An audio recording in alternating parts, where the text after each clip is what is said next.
শ্বেতাশতর উপনিষদ প্রথম অধ্যায় মন্ত্র 1। সহজ অর্থ।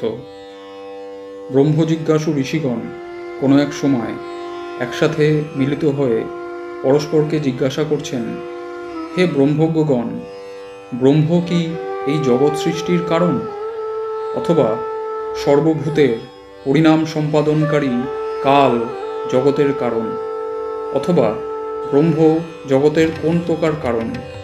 তিনি কি নিমিত্ত কারণ, না উপাদান কারণ, কি উভয় কারণ?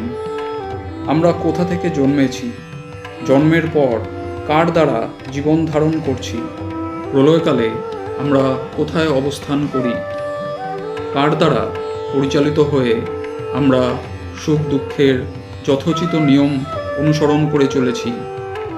1 নম্বর মন্ত্রের সহজ অর্থ সমাপ্ত হল। এই প্রশ্নগুলির উত্তর পরবর্তী মন্ত্রের সহজ অর্থে ব্যাখ্যা করা হয়েছে।